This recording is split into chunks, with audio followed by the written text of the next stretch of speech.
वंदे लोकतिलकं सातुतवार्ताविभूषणं अमरकीर्तिश्चारणं प्रबुद्धं लोकजीवनं प्रणय प्रमद जागदीपनं वंदे जीवन जीवनं सत्पुरुषोत्तमं। जय गुरु। प्रथमे आपण मानक समस्त को आमर यही अमृतवाणी चैनल को अनेक अनेक स्वागत जनाऊँ। आज आलोचना प्रसंग रखी पूजनिया बहुराणी माँ कहीं आंचल पताई भिक्षा कले। तेबे आसतु पूजनिया बहुराणी माँ विषय जानिबा।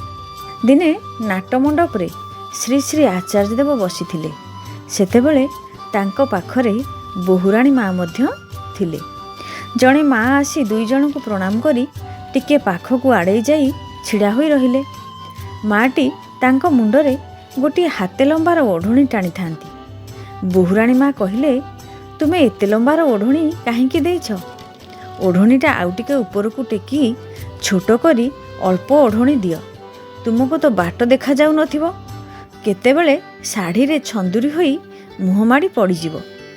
सेतेबेले माटी कहिले, नाई माँ, मु एई ओढ़णीटी आउ टेकी पारिबि नाही, कारण मोर चेहरा रे गोटे बड़ क्षत होई एते कदर्य कदाकार होई जाइछि जे जे केही मो चेहराटा देखिबो तो भय पाइजिवो।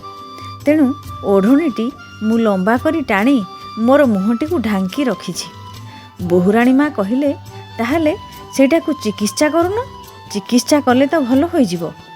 माटी कहिले, नाही माँ, एई क्षतटी को चिकित्सा करिया पई अनेक डाक्तर वैद्य देखाई सारलिणी, किंतु समस्ते कहउछंती अनेक टंका दरकार, आउ एते टंका मो पाखरे नाही, तेणु चिकित्सा करि पारि नाही।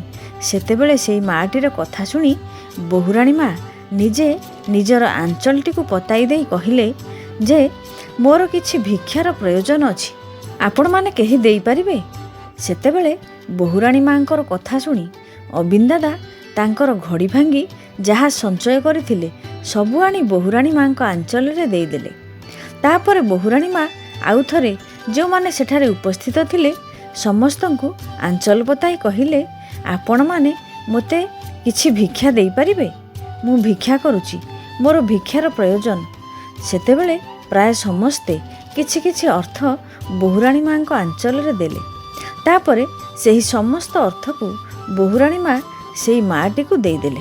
कहिले, माँ, तुमे एही टंका नै चिकित्सा करो, तुमे संपूर्ण सुस्थ होई परिबो। तेणु एही हेउछंती आमर बहुराणी माँ। से तो साक्षात लक्ष्मी माँ। तांकर स्नेहर परसरे आमर बुकुर वेदना शीतल होई जाए। आमे जेतेबेले जीवन रे खूब कष्ट अनुभव करू, आमे जीवन तो अनेक कष्टर काटू, अनेक घात प्रतिघात आम जीवन रे आसे। एते कष्ट वेदना जे आमे कौन करिबू न करिबू तार कूल किनारा भी पाउनी। सेतेबेले तांकर स्नेहर परस आमको बंचिबार राह दिए। तांकर कुहा, तांकर चलनीर धारा आमको इन्स्पायर करे। तांकु अनुभव करिवा पई किंतु सेपरी भाव दरकार। आउ गोटे घटना, पूजनिया बहुराणी माँ थरे तांकर जड़े संपर्कीयंकर घर को जीवा पई बाहरिले। तेणु तांकर तीन पुत्र को डाकी कहिले, मु घरे रहुनी, जड़े संपर्कीयंक घर को जाउछि, 2-3 दिन रहिबी। तेणु तुमे माने सबुबेले ख्याल रखिबो जेपरी बाबांकर माने श्री श्री आचार्य देवंकर खाइबा पीबारे जेपरी किछि असुविधा न हुए। तापरे बहुराणी माँ चलीगले। बहुराणी माँ जीवा परे गोटिए दिन पूजनीय आचार्य देव आसी देखिले जे रोषेई घरे बड़ पुओ सब्जी बनाउछंती, मझिया पुओ रुटी बेलुछंती, आउ सान पुओ रुटी सेकुछंती। पूजनीय आचार्य देव देखि आश्चर्य होई पचारिले, अरे तुम मानकु किए एसबु करबा कहिछि? पिला माने कहिले, माँ कहिछंती, बाबा माने आपणकर खाइबा पीबा सेबारे जेपरी कौनसी त्रुटि करिबो नाही, बाबांकर जेपरी किछि भी असुविधा न हुए। तेणु आमे माने एसबु करूछु। तेणु देखंतु किपरि चलन चरित्र सेमानंकर, केते मार्जित, आउ बाबा माँ को प्रति किपरि आनुगत्य आउ भल पाइबा। एते रोषेया सेवक थाई मध्य माँ कहिछंती बोली पिला माने लागी पड़िछंती, किपरि माँकर कथा मानी बाबा को सेवा देउछंती। एही हेउछि प्रकृत शिक्षा।